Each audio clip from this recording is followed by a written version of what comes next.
Pelaku penyekapan dan penyiksaan pemuda berinisial MRR, 23 tahun, pada sebuah kafe di Durensawit, Jakarta Timur tidak hanya sebatas menyuruh korban untuk menjual ginjal.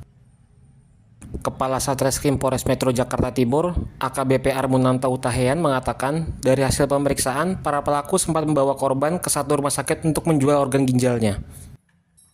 Alasannya agar uang hasil penjualan organ ginjal tersebut digunakan untuk membayar utang bisnis penjualan mobil sebesar 100 juta yang dimiliki korban kepada pelaku utama berinisial H. Dari hasil penyelidikan sementara jajaran Satreskrim Polres Metro Jakarta Timur, motif H dan para pelaku lain menyekap MRR memang karena masalah piutang penjualan mobil. Saat itu, korban memang tidak sampai menjual organ ginjalnya untuk melunasi utang. Tapi jajaran Satreskrim Polres Metro Jakarta Timur masih menyelidiki alasan pelaku membawa korban ke rumah sakit.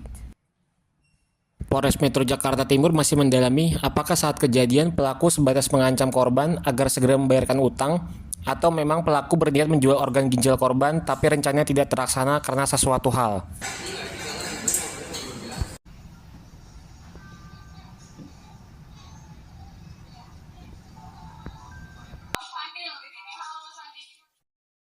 Korban sendiri, Pak. Ya, pengakuan korban juga kemarin ya, tapi ini masih kami perdalam bahwa ini kan terkait awalnya dari hasil penjualan mobil ya yang tidak diserahkan semuanya ya. Nah, bahwa dulu si terlapor ini sempat mempunyai rencana untuk menjual ginjal korban ke salah satu rumah sakit dan sudah sempat dibawa ke sana. Nah, namun peristiwa ini keterangan si korban ini masih kami dalami. Artinya proses penjualan ginjal itu tidak terjadi, Pak ya? Tidak terjadi. Baru hanya rencana Baru dan rencana. sudah dilakukan di rumah sakit juga. Sudah dibawa, Mhm. Namun kami masih perlu pendalaman. Di rumah sakit mana Pak korban dibawanya Pak? Nah, nanti kami masih lakukan pendalaman dulu ya. Sejauh ini dari pihak kepolisian sendiri sudah melakukan pengecekan di lokasi.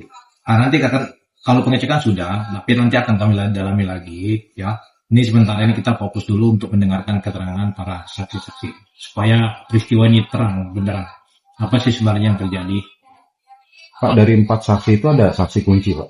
Ya, nanti kita perdalam lagi ya. Pak, untuk korban sendiri sudah dilakukan visum atau belum Pak? Sudah. Hasilnya bagaimana Pak? Hasilnya kita menunggu hasilnya. Tapi memang sementara ya bekas-bekas itu masih ada seperti sundutan rokok. Pengakuan korban ini kan dia selain disundut, dia juga dipukul, ditampar ya. Disuruh juga memakan batu-batu ya, makan batu-batu. Gitu. Pak, ini kan kejadian di kafe Pak. Ada indikasi pemilik kafe terlibat nggak sih Pak? Nah itu kami masih melakukan pendalaman siapa-siapa yang terlibat dalam peristiwa tersebut. Download Tribun X sekarang, menghadirkan lokal menjadi Indonesia.